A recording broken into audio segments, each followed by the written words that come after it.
Okay, have I talked about my guitar yet? Oh, I have to go back and read what I wrote and fix it. This meeting is being recorded. You know how it does. Because I can't stop when it comes to writing.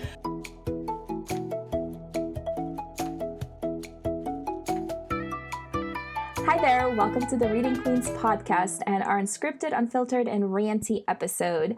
This might get ranty or it just might get passionate because this is our most favorite topic ever. I don't know. I mean, we love talking about books, but this is kind of personal. And if you guys listened to the last episode, you know what it is. But first, I'm Valia. Hello. I'm Joanna. I'm Alison. I'm Kay.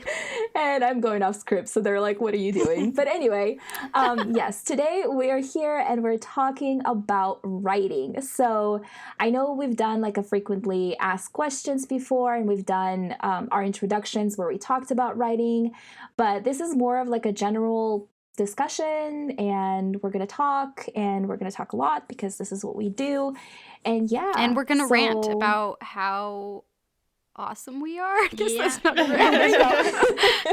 much. In a very modest way. You will be amazed. No, you probably won't be amazed, but I don't know.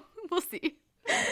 Yeah, no, anyway, I just love, and this is the first time this group is together. I noticed that too. So that's been happening a lot this season, and I'm loving it because it's just so fun for different people who've never been on combinations and things. Yes. Yeah, for sure. So first of all, how are you guys? I'm glad you're here. Okay, have I talked about my guitar yet? Because I am in love with it. I don't think, not officially. I don't think you haven't talked about it officially. I don't think I have. Because I remember, I think I mentioned that I wanted one, but it's on my Insta. I got a guitar for my birthday and I'm in love.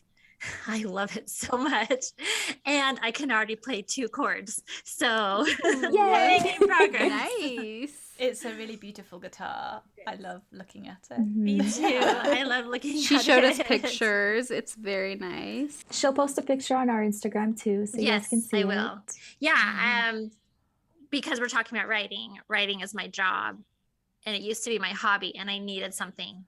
I would just get stuck, and I needed a hobby, and so that's what I'm gonna do, is play the guitar. Yeah, that's awesome. It's funny too because you were just talking about it too, and then now you have a guitar. Yes. So that's awesome. Well, I just had a birthday, and that's what I asked for my birthday from my husband. True. So Awesome. Well, I have had a bit of a frustrating week because this week was supposed to be a big writing week for me, and I kind of planned to write at the weekend, but my son got sick and we were at my in-laws, and yeah, I basically have done no writing, so that's a bit of a bummer, but obviously looking after him comes first, and he's feeling better now, or a little bit better, so hopefully he'll continue to get better, and maybe I'll get some writing done this week. I feel like November has been this really frustrating month for me because I planned to do tons of writing, and I kind of, when you plan your life to facilitate that basically. So because I work and I have my son and everything, if I want to find any time for writing, I have to kind of fit it in around the edges, and I tried to do that and set aside quite a few weekends where my husband would look after my son and I'd just write, and for one reason or another I've only actually had one of those weekends, so but that's always life. hard. It's hard. It's the season of life. Yeah, and I think that's definitely one of the most frustrating things I'm finding about writing at the moment, is just not having that time. Well, and I'm sure it's not going to improve with December coming. It feels like December is always a very busy month, so. Yeah. But at least you're trying. That's the main thing. That's true. I mean, hey, getting 700 words down, that in that kind of a setting is incredible. So anything like that is just progress in the right direction, which we'll talk about that too. The progress in the right direction. Kay, do you have anything to share? My life is normal. I never know what to say, okay? I know. And I always have to call you out on it because I just think it's funny. If you're wondering what my life is like, it's just normal. No, I don't know. Okay, well, that's fine because we're going to talk about writing now, and that's part of your life that we can talk about. Indeed, so yes. It's great.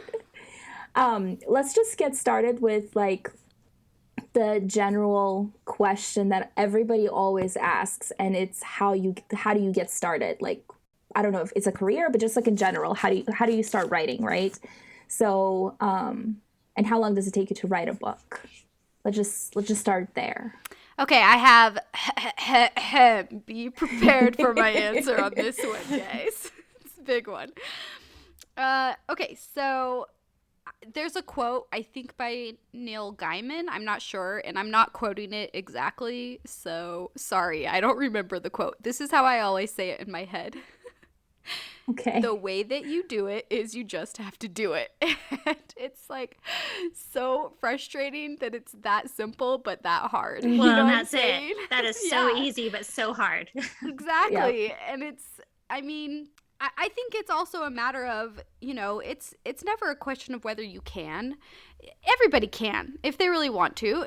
I think it's more a matter of priorities, you know, that it's like maybe at certain priorities in your life, taking care of your sick baby is more important, right? That's important. Those things are important too. And maybe at other times the creativity is just flowing and you're just like, yes, I'm ready. This is it. This is the time.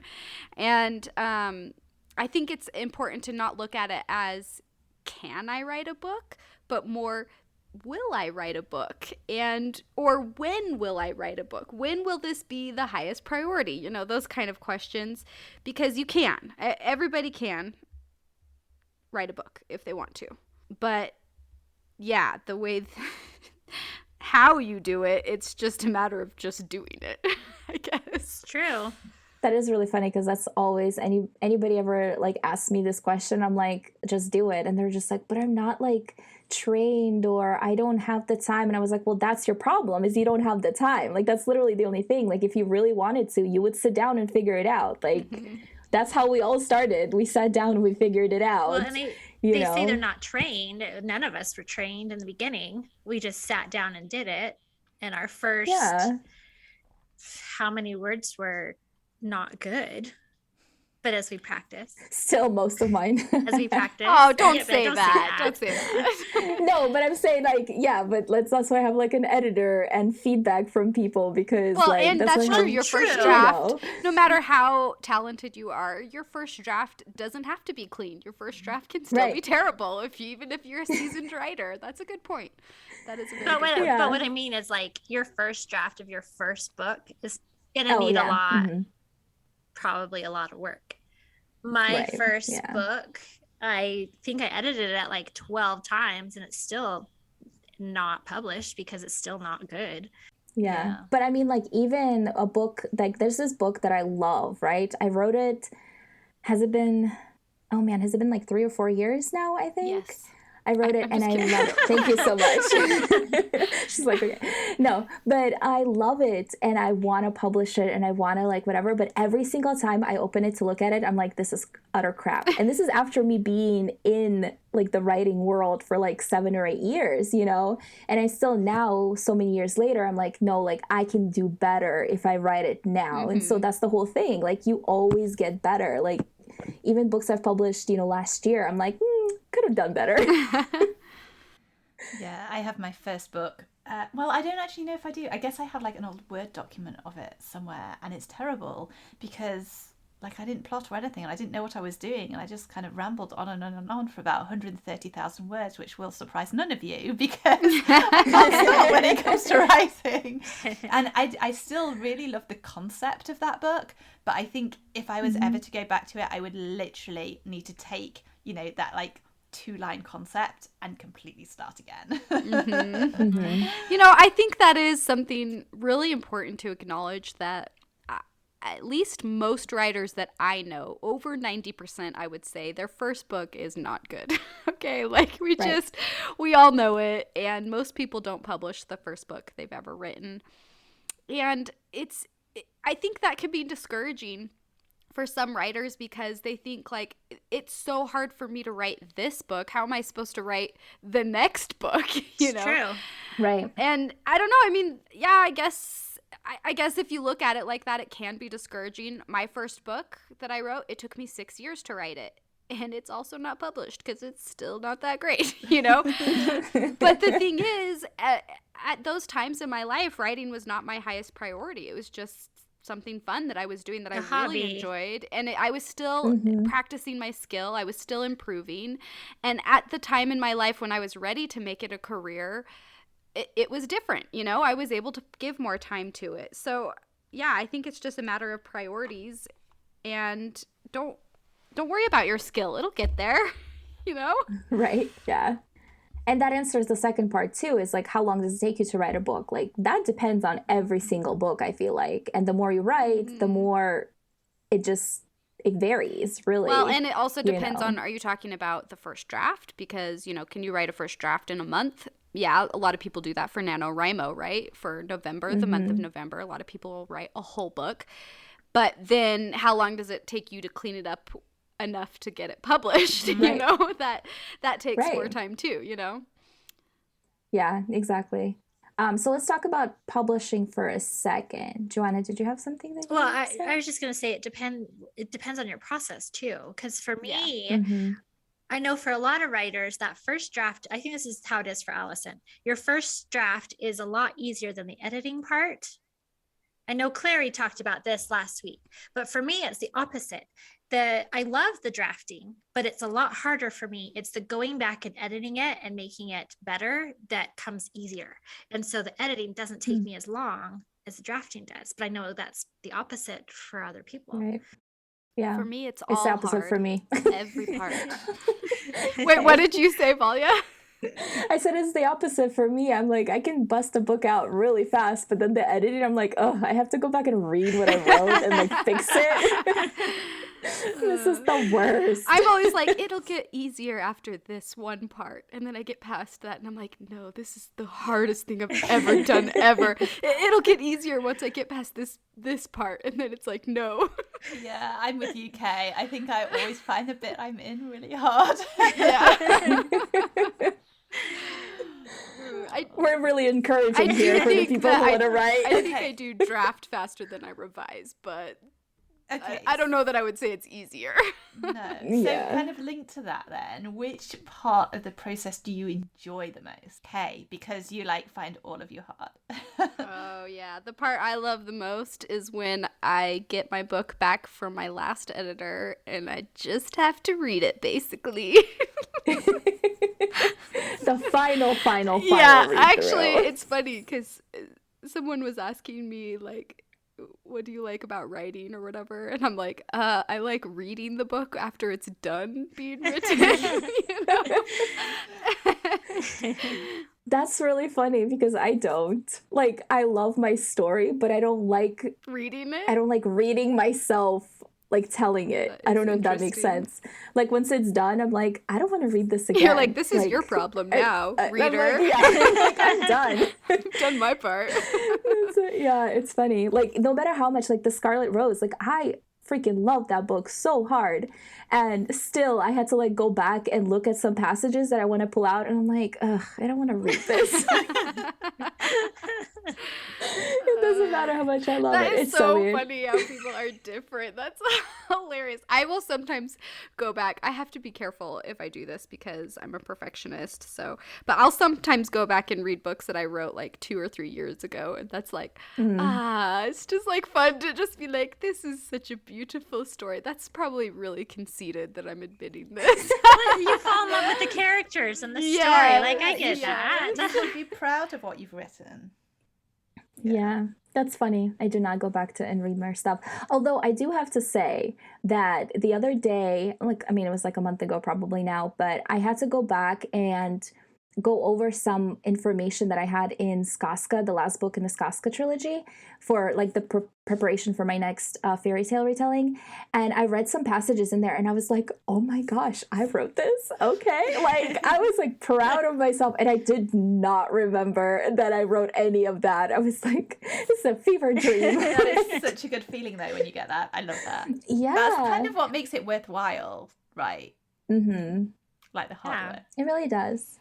I mean, after everything that we're saying, like, for me personally, at least, writing is still super rewarding. Like, all the work and everything that goes into it, like, I can't imagine not doing it. like I have terrible dreams when I don't do it. Like the only time I have nightmares is if I'm not writing. Like, and it's like part of who I am. So I don't know. I can't imagine. I don't know if that's the same No, for it's you the guys. same. Okay, yeah. I don't know if I have nightmares, but I've noticed that I'm a happier person in general. I'm a better friend. I'm a better mom. I'm a better wife when I've had time to write. I'm also the same, but I don't know if it's because of the writing itself or because I hate that I'm not doing it. If you know what I mean, in terms of like, I'm a real kind of achiever and like, okay, I'm a bit of a perfectionist. So like the feeling that I'm not doing something and making progress and not able to do it for whatever reason, I find super frustrating. And I love kind of different elements of the writing process, but I mean the main time I love it is when I'm drafting and I'm in the flow, you know, that like flow state you get, but that happens so rarely for me. Like if I could get into it faster, that would be amazing, but it's quite rare that happens. But those moments, but even though it's rare, it's those moments that are like, oh yes, this is why this is why I do this. But then I also love that feeling of like the feeling of accomplishment of having written the book and kind of feeling proud of it and having it ready to publish. So I definitely have like an achiever side there. No, that's totally understandable too.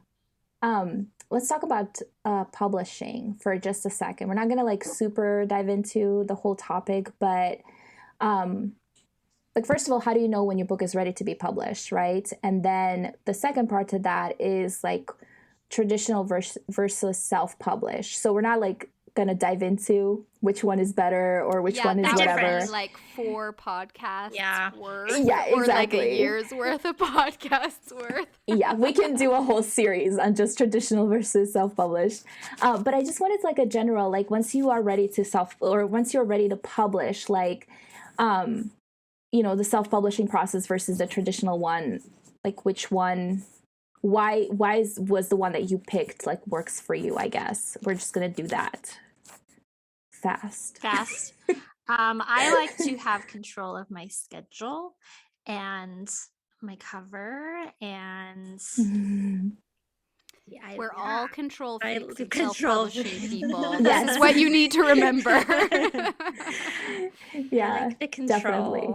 Yeah, that's a good one. I'm going to just mention, I like the fact that I don't have to wait a year or 2 or 3 for my book to be out. Like the outside of the control, like the fast pace, I love, even when I'm struggling to keep up with it. I still love. And I love like other self-published authors whose series I love that I can just like know that there's going to be books multiple times a year, you know, and like seeing that come about is like really fun for me. Anyway, Alison, Kay, do you have anything to add to that? Well, when we did the frequently asked questions, I feel like we answered this question and I don't remember what I said. So sorry if this is the same thing or not. I don't know. Who knows? I know I talked about the control, having control. But I really do. It's very interesting to me to have to deal with the business side of things too. That's an area that is like really exciting for me to learn about. I love being creative and writing stories, but I also really like data and numbers and analytics. And so it's really fun for me to kind of dive into those things. It's hard having your own business sometimes because you're so emotionally attached to the product. And so it's hard to be objective the way that you need to be in order to make good business decisions. So I think that's something a lot of self-published authors probably struggle with. I struggle with that a lot. But besides having to remember to keep that distance to make objective decisions, I do really like the business side of things too. It's really interesting. You're good at that side too. Mm-hmm. I aspire to be more like Kay. Who knows about on the business side. You are. I know. Speaking of being too attached to the product, Kay is very good at being like, Valia, stop it. Focus on this. This is your brand. Which I don't love. even know what you're talking about when you say that. No, we had a whole conversation about like I have a tendency I know what you're talking about. to like just do whatever, right? Like I love the business to follow side. your heart. Yeah. As I'm always telling you to do. I know, but also you're like, but if you want to be profitable, or if you want to make progress, or if you want to do this, like, this is what you need to do, you know? Yeah. And I love that about our group too. Is like, we do have people who have strength in different, you know, different aspects of the writing process and world and business. And so it's really cool sometimes where somebody kind of calls us out on like, okay, but, and then you're like, oh yeah, like if I do it this way, like that's better. And then anyway, it's like really cool to me Valia is the one that too. boosts us all up and tells us all that we can do it. That's Yes, my job. our motivator. Yeah, that's all I got, but it works. Okay, It helps. So we're good. Yeah. But Alison, what were you gonna say about self-publishing? So I think when I started out, I just don't think I wanted to go down the traditional publishing route because A, I'm very impatient, and B, just the thought of like having to kind of pitch to agent after agent after agent and just go down that whole route. I was like, I just want to kind of get my stories out there and get feedback from readers to see if they like them or not, and then just work on that in terms of sort of improving my craft, rather than having this like manuscript or manuscripts or books that just sit on my computer forever and never see the light of day. So I think initially that was why I went in, and then as I kind of learned more about the kind of self-publishing process, I think definitely sort of having that control and being able to decide for myself when the book is ready to put out there, and not have to take, so obviously I get feedback from editors, and I've learned a lot from editors and a lot from beta readers, but at the end of the day it's my decision what of those edits I accept or not. Mm-hmm. And I get the impression that in traditional publishing, perhaps, I mean, obviously it depends on the relationship you have, but there might be a particular pressure to perhaps put the story in certain directions, which may not be, you know, what you really wanted or intended or envisaged it being to begin with. So yeah, I think control's definitely an aspect. It's a good point to make too about the traditional publishing. Like, that process is very long. Like, outside of just submitting to agents, then you work on your book with the agents once you do get accepted, and then the agent has to submit the book to publishers, and they go through a whole process there too, and then you revise again with the publishers. And I mean, I know of people who had to revise their, like, they had to change genres or subgenres completely when they were like submitting a book. When an agent submitted a book to the publisher's like, oh, we're not publishing dystopian anymore. Can you make it just like a thriller? And so she had to rewrite the whole thing to make it a thriller. And then they ended up not picking it up anyway. And so it's like, there's so much say outside of what you want to portray, which is, I mean, it works for some people, but it doesn't for others. And I think it's important to point out that, like, a lot of people have this kind of a stigma against self-publishing. They're like, oh, it's because you couldn't hack it in the traditional world. Like, no, like Kay said, like, it's a business, and you make that decision. Like, it's not just like, oh, I'm just going to self-publish. Like, when you do it right, like, it's a decision that changes like everything. Like, you make that decision as like, this is going to be my business, this is going to be my job, this is going to be my career, this is like okay, I'm getting like passionately ranty about this. As you should for the and rant I also think it's maybe important to say that I think there are certain genres and maybe certain books that suit traditional publishing maybe more than indie publishing, and vice versa. Yeah. So like, I do have an idea for a book that I was like, if I was going to write this, it's quite low down my priority list at the moment because business, but if I was, then I might try and go down the traditional route with it rather than self-publishing it, just because of the type of book it is. Yeah.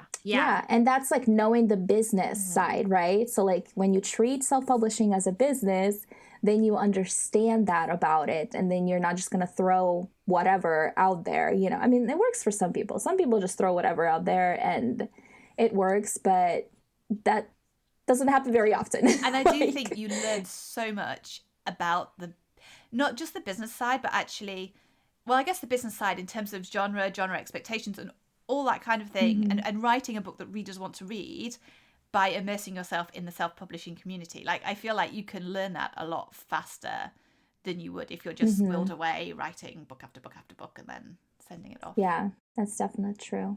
That's it. That's all I got for you guys. My questions, I mean. Those are your questions. I was like, excuse me, I still have any questions. Yeah, we're not done yet, you guys. Hold on. But as we discussed, I'm going at the end. So yeah, Joanna. I have a question. This is kind of going back to the beginning. I want to know why you all wanted to become a writer. Not how you got started, but why. I'll go first. We're like silence. I'll go first while you're thinking about it. Thank you. I was in elementary school and I don't even know what I read, but I didn't like the way the story was going. I'm like, I want control of this myself. If I become a writer, I control the story. Control again. I didn't realize I was such a control freak. Oh cow. It's like therapy, this podcast. Unfortunately, I knew that I am a very big control freak already. Kay was going into That's so great. I love that origin story. Your writer origin story. The book ended wrong, and I wanted to fix it. I love that. I don't know. I think for me, my mom was a writer, so obviously that was like a really big inspiration to me, I should say. She was always writing this book when I was growing up. Never finished, sadly. Anyway, so my parents they both passed away when I was 12, so obviously she can't finish it now. Anyway, but so that was a big part of my life, obviously, an important part that I liked to remember, but also I don't know. I just liked it. I never thought I would write a book, though. I don't know. I was just always like, I'm never going to write a book. That's too long. That's what I always thought. I would write these short stories, and I was like, that's good enough. I'm good. You know? Like, I could never write a long enough story that would actually be an entire book. Like, so boring. Not boring. I don't know. I would read really long books and have no problem with it, but writing it, I don't know. I do remember reading The Giver when I was in, I don't know, 5th or 6th grade, and it struck me so hard. Like, it was just such a masterfully written book, and I remember being so amazed by it at that age. And then reading it again, I had to read it in college for one of my classes, and just being like, wow, this is so much deeper than I realized at that age, you know, and just loving that, how many layers there were to it. And I don't know, there were just certain books that I just really liked, and I don't know, I just wanted to do it. Is that absolutely. It's a great reason. Well, especially that your mom was a writer. You know, I didn't have a family member or anything, so I needed an outside something. Yeah. My older sister, is also a very good writer. She was always like so much better than me, although she's also older. So like, you know, the fact that she was better than me it never felt like a competition. It was just like, well, yeah, she's older, you know, she's, you know, and I think now, she hasn't written books like I have. You know, she's never actually finished a book, but I still just love her writing style so much. So she was always a really big inspiration to me too. That is nice. Yeah, I think. Go, Alison. And she's going to write a book someday, guys. It's going to be Is amazing. You guys are all going to love every it. year. It's like, have you written that book yet? I do encourage her. Gently. It's true, I encourage her. Just let her listen to the beginning of this podcast and be like, just do it. There's no right time. She does listen to the podcast sometimes. So if you're listening, make sure you write that book. She is actually working on it right now, and I'm very excited. So nice. It's going to be amazing. Oh, that's fun. Alison. So I don't know, like, I always wrote little stories. I think, a bit like Hay, I think I used to read books and love reading books, and I wanted to write something that gave people that pleasure and was that good. And that is still kind of my inspiration. I think I am a very competitive person, which has its good sides and its bad sides. But definitely, like, if I'm feeling a bit like meh about my writing, or like, do I really want to do this? Like, particularly because it's been so hard over the last year finding the time to write, and it's like, well, maybe I should just like have an easy job, you know. And then I read like a book I really love, and I'm like, no, I have to do it. I have to write something. I have to write something that makes me feel like this. And I think, I don't know, I think growing up it just sounded like the most fun job in the world, but I did not pursue this as a career initially because I thought it wasn't a career. So I went down a completely different route, and then only came back to it like in my late 20s, I guess, and then started like properly writing then and treating it more seriously. Valia, how about you? I was bullied into it. No, I'm just kidding. I always say that. Reason. The best reason. No, I was always a reader growing up, and I remember when my mom would have to work like her 24-hour shifts at the hospital, I would hang out with my friend after school, and we would literally like walk around and make up stories of like the graffiti that was on the walls and like solve mysteries based on them and stuff like that. Oh, that's so cute. I love it. I always did mysteries, right? I don't know why it took me so long to get to writing them, but so that was like always part of it, and like I would write those down, you know, afterwards and stuff like that. And so I had a bunch, and I used to write a lot of poetry too. That was kind of like my thing growing up. And when we lived in Russia, I never thought that writing could be a career. Kind of like Alison said, like it was not something that I would ever be able to do ever. And I was going to be like a doctor or an attorney. Like those were my two options if I was going to provide for my mom, basically, kind of thing. And when we came to America and I was in college, I spent one Saturday night not sleeping at all because I had this whole story, like literally beginning, middle, and end that came to me until the next morning. My best friend came over while we were getting ready, and I was telling her like the whole thing, and she's like, you have to write it. And I'm like, I can't write it. Like, that's not a thing that I do. And she's like, no, you have to write it. Like, you have to. And I did. I ended up writing it. And I love it. Yay for a friend that bullied you into it. I know. She still bullies me into stuff. It's great.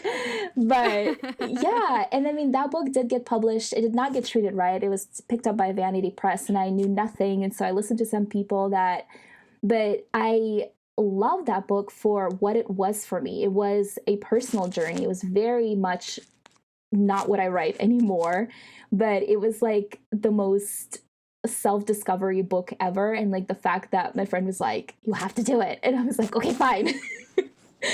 And here we are now. So I do say I was bullied into it, but like also I feel like I was meant to be bullied into it too. So yeah, in the best possible way, you were bullied into it.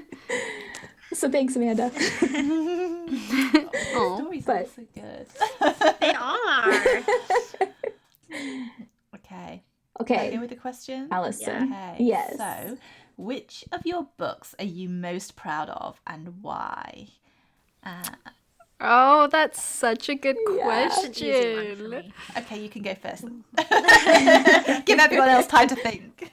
In Her Dreams. That is the one I am most proud of. It's my first book. my Your first published book. and I think that's part of it. It's my most beloved book too, and I took a long time to write that book. It took a few years, but I just feel like I poured so much of me into it. So that whole series, really, I love that whole series. So that's my answer.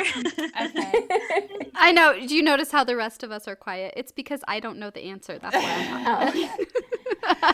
Okay, I'll go next then. I don't know if I know the answer. Yeah, go ahead, Alison. Oh, okay. I'll go first, and then it'll give you a bit more time to think. So, obviously, because I made up the question, so I did think of an answer. So, I think the book I'm most proud of is Liberators, which is the fourth and final book in my dystopian series. And I think that's for a couple of reasons. I think mainly, I think it's my best book, but I think it was also the hardest book for me to write for a couple of reasons.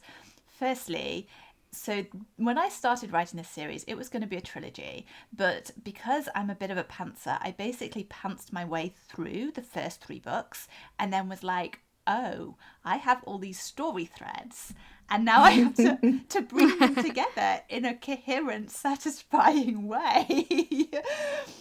And honestly, the thought of that was just so overwhelming, because I decided, like, I had like the end scene, so the end point in my head from the beginning. Oh no, actually I changed that as well partway through. But anyway, I had a broad idea how it's going to end, but I had no idea how to get there. So I had to bring everything together. I also had, when I was writing it, I had some really like big stuff going on in my life, and I ended up having to take a break in writing. So I probably wrote maybe 40,000 words, and then I stopped to write another book, and then I stopped to deal with like a load of life stuff and trying to get I had to probably spent about 6 months just trying to get my head back into this book and figure it out. And then I got to the middle, or just got a bit past the middle, and then I got stuck, and then I had to replot everything and rewrite everything.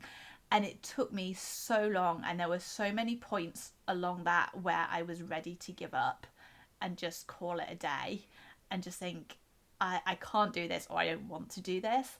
And this is where being, an achiever is a good thing, because I was like, well, I can't. I've put out 3 books. I can't not finish the series. I have to complete it at least. And I wanted to make it like the best book of the series, which I think it is, and my reviews say it is. So I did eventually manage to finish it, but it was such a hard book for me to write, and I learnt a lot about pantsing and getting your end point to begin with, and not just pantsing your way through every book. But there you go.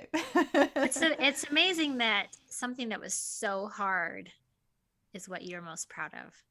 That happened to me too. That a book that I found was so hard to write ended up being good. I think part of it is like just the perseverance, isn't it? I mean, don't get me wrong, like it's wonderful. Like I haven't really had this happen, but my books which have flowed better, they feel a lot less painful, and it's a lot more fun to write them sometimes.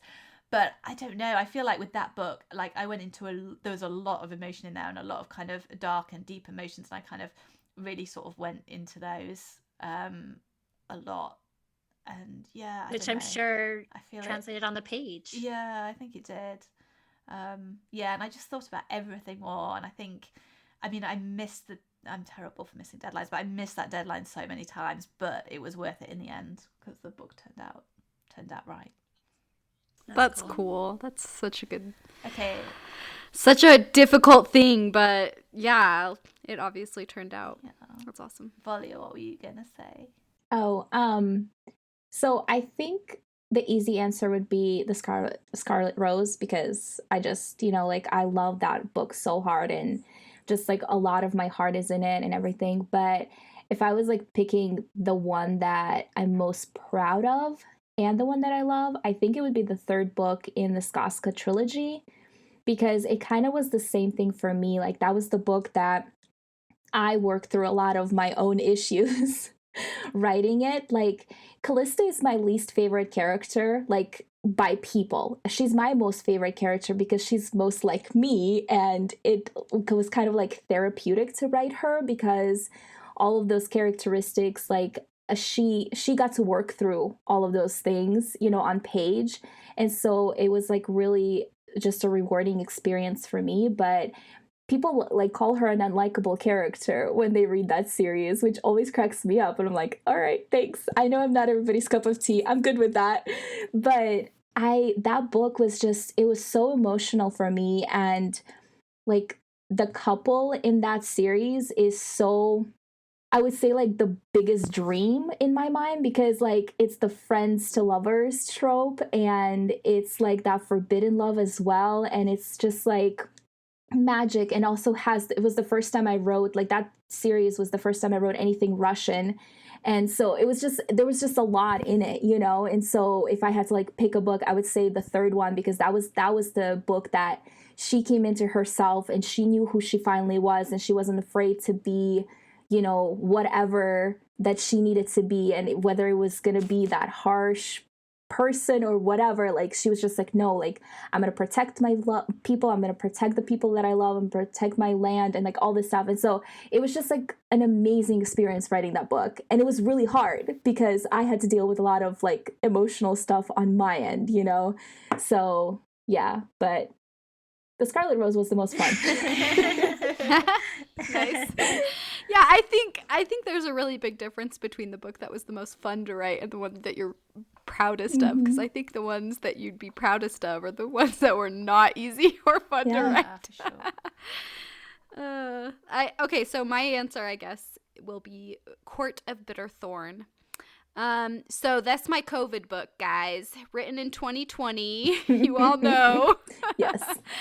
And I actually got COVID.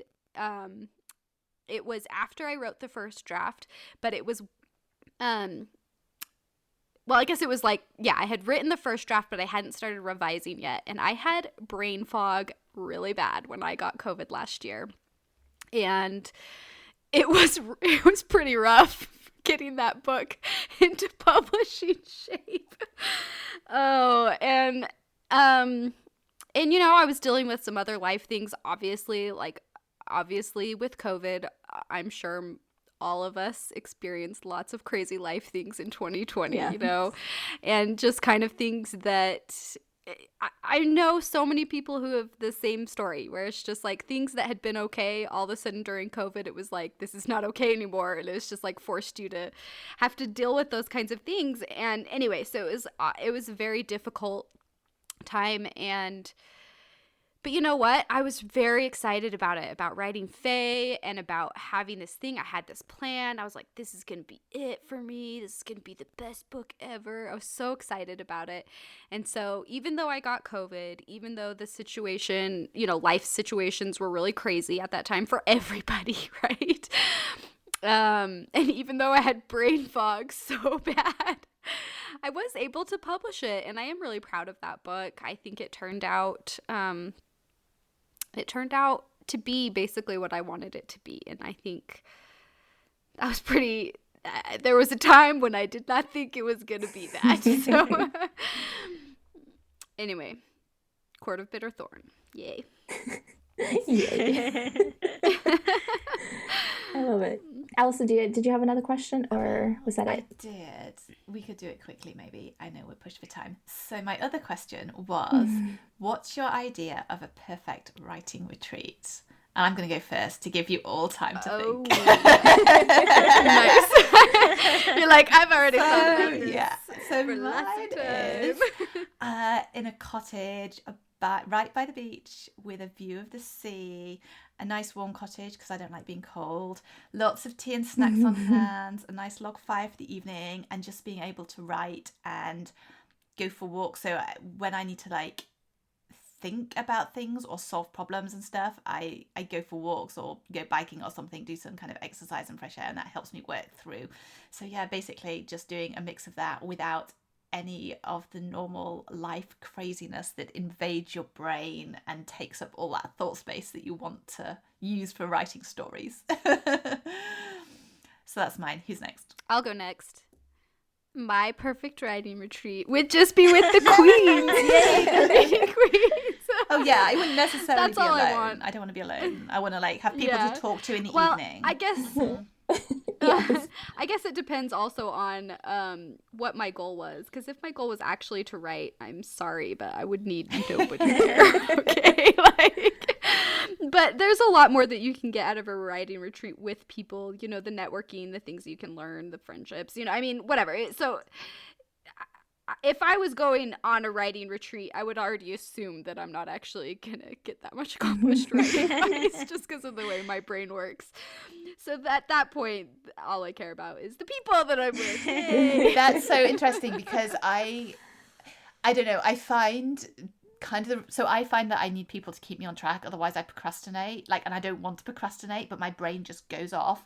Mm-hmm. So the best times I've found when I've been most productive is when I've been with friends writing in a cafe, and they're like, right, we'll do 45 minutes writing, and then we're going to do 15 minutes chatting, and we stick you stick to a time. Because the problem is that with friends, you know, you can just get chatting, and then by the time you know it, you've lost all your writing time. Whereas if you have timers, and it sounds really kind of dictatorial. I can't say it. Whatever, you know what I mean. Anyway, sorry, it is like late in the UK here when we're recording this, and I haven't had very much sleep because my boy's been sick. So yeah, forget what I'm saying. But basically, having people there and having like a timer and someone to keep me accountable so I can't get distracted, I find really helpful. So it's so interesting how like we're basically completely the opposite in that. Yeah. I would be Alison's accountability totally. partner at our retreat, and she would write, and I would just sit there and, I don't know, twiddle my do thumbs. business Look stuff. at numbers. Stuff. That's what I would do. Yeah, be doing the numbers, man. Well, I think I'd only have 2 requirements. In addition to having friends there, it needs to be on the beach where it's warm, and catered food, and I will be happy. Yes. Oh, yeah. Ooh, yes. I like this catered food. The catered plan. food is good. Mine is like, okay, first of all, the whole writing with friends thing is one of my favorite things ever. Like anytime when I was in New York and my critique partner would come out, that's what we would do. We would go to a cafe and that's what we would do. And I would write so much.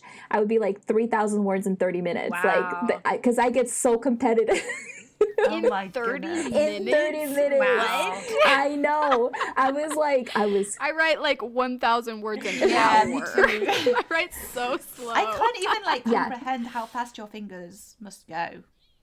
Like, Right? like but my brain completely shuts down, like it shuts off, and it's just like moving, and then I look up and it's like 2,000 words and it's been 20 minutes and I'm like, okay, cool, thanks, and all of it makes sense because I didn't have to think about it. That's my problem. It's like I struggle with writing when I have to think about it, which sounds weird, I know, but I get too much into my head and then overthink everything, and then I'm just stuck. it sounds like you get into a flow state really easily. Yeah. I mean, I do. I had to train myself because I also work and all that other stuff. So I've trained myself to do as much as I can. Doesn't always work. You guys know. I complain about this a lot sometimes. But my perfect retreat would be in Ireland, like in a castle, surrounded by woods that I can like Is go. there a beach and catered food? There's And central heating. And central heating. You can have heating. But Except Valia would want it to be Oh, cold. that's I would want it to be well, cold. The Likes island the is cold, cold. That's yes. fine. So you just have like a Yeah. warm place to retreat to. But if we have like a fireplace and a bunch of Yeah. blankets for everybody, we could just sit around, cuddled Yeah. into the warmth, but like also just, yeah. And then like in the evenings, we can have like just fun times and we don't have to work. But like during the day, we work and we walk around and we do whatever, and it would be perfect. Explore the and castle. I want to.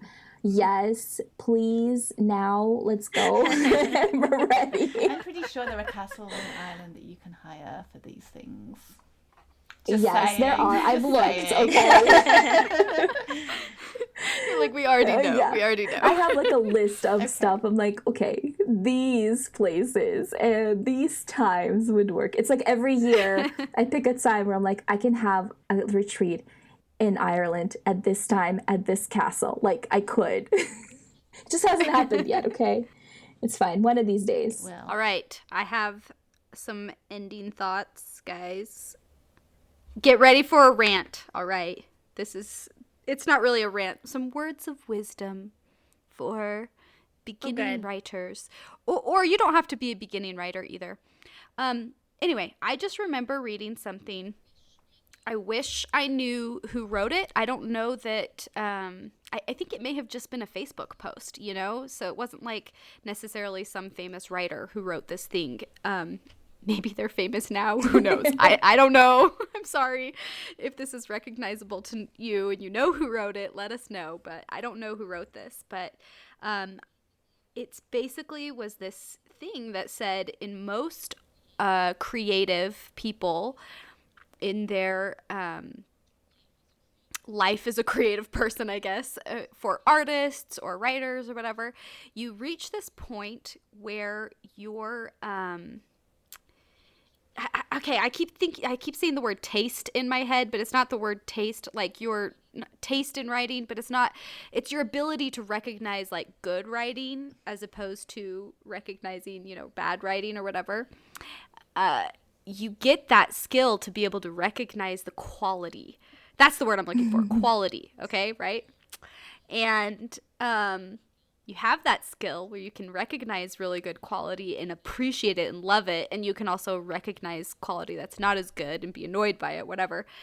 But you don't necessarily have the skill to match the quality that you appreciate. And that's a really frustrating stage to be in for creatives. When you recognize what is good writing, what is the quality that you enjoy, and you also recognize that your writing is not that, you know, when you realize that you do not have that skill yet. And I saw this post kind of right when I was in that time myself, where I recognized that my writing was not where I wanted it to be. And the post was just really encouraging. It just said something like, that's good. That means you've gotten part of the way there. You can recognize good quality, and now you just have to practice. And so I just kept that in mind, that it's like, okay, this is a skill just like any other. I can improve it the more I practice. And I mean, I don't know. It's pretty biased of me to judge my own writing, right? But I definitely think my skill has improved significantly from when I was in that moment. So if you're a beginning writer and you're feeling frustrated because you feel like your skill is not at the level of quality that you want it to be, that's good. That means that you've learned to recognize good quality, and that means you also have the ability to improve your skill to that point. You just have to keep going. And I think also you have the motivation to do that, because I think that is a good place to be, because you want to improve and you want to learn and you want to get better. I think the bad place to be is maybe if you think you're already there. Yeah. You're not. I mean, maybe you are, and that's good. But I don't know. I feel like you're not. Like, I'm telling you now. Maybe you are, but no, you're not. It's always a scale, isn't there? Because I don't know. I've heard like so many kind of amazing authors say that they still feel like that some of the time. You know, they still feel like. I mean, I still feel like I can write a better book syndrome, than my last book, and I think you maybe can always feel like that. To a certain extent. I think good writers always feel like that, I think, because we don't want to stay like stagnant or in the same place. Like, we want to tell better stories. We want to be better continually at it. improve. But I agree with you that there is, and that's good. Yeah, about seeing that kind of certain level of quality, and knowing whether you've kind of hit a certain benchmark, I guess. Yeah. Okay, so I have one last question. This one's super fast. So make it fast. No, it's okay. We get into a 10-minute rant. Yeah. What are you currently working on? What are you currently writing? Joanna? Well, I just finished my third book in my Raven Court series, and it's off with an editor. So it's not finished, but it's just about finished. And I'm still writing my Valia, which I love so much. Nice. So I am still writing Fae's Destiny, which is the first book in my Dark Elemental Court series, and I'm writing it very slowly, as you probably gathered. But you're writing it. That's all that matters. I'm trying. You know. It might be the second hardest book I've ever had to write. Oh. But for good reason. Yeah, exactly. I'm working on the last book in my Fate trilogy now, so yay. Last book. Okay. Well, I'm the only one. No, you're working on first book too. I'm working on the first book in my next series, Flame and Crystal Thorns. Also, I'm working on a secret book that is a secret. Oh, so. You have to tease us. But I am very excited about Flame and Crystal Thorns. Can I ask about it? It's going to be so fun. Or is it too much of a secret? You can ask. No, the Flame and Crystal Thorns is not the secret. Is it in your Bitter Thorn world? Okay. Yes, it is the same world. It is, if you've read the series, Yeah, this is... I don't know if it's a spoiler or not, but it's the younger sister is the main character of this next series. Awesome. Exciting. Which, if you've read the series, my Fae of Bitter Thorn series, you will already know that. It's pretty obvious.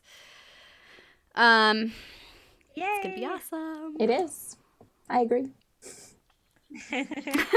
Valia knows, apparently, even though I haven't written it yet. I know. So okay. It's impressive. I know. I'm pretty magical. Anyway, I think we're going to go ahead and wrap it up here. And yeah. No, let us know if you guys have any other questions on our Instagram at Reading Queens Pod, and we'll, try to get to them, and we'll do another writing episode with maybe more specific questions about something, or just like one theme topic, because I think this is just a fun conversation for us to have, since, it's our, I guess, bread and butter. Is that how you would say that? Like, talk for hours about it. It's our job. Yeah, exactly. We love it, and sometimes, but also most of the times. Anyway, it's also very hard. And it's also very hard, and we hate it, but it's fine. No. Yeah, anyway, it's all the emotions. But yeah, anyway, before you guys go, please give us a follow on your favorite podcast platform as well, and leave us a star rating or a review, and then tell your friends, tell your family. You guys are going to see them for Christmas. Everybody better be playing this podcast on loud around the dinner table. I'm just kidding. For everyone to hear. Hello, everyone who's listening. Yeah. We're all waiting to you. Okay, I'm done now. No. Yeah, we'll talk to you guys later. Bye. Bye.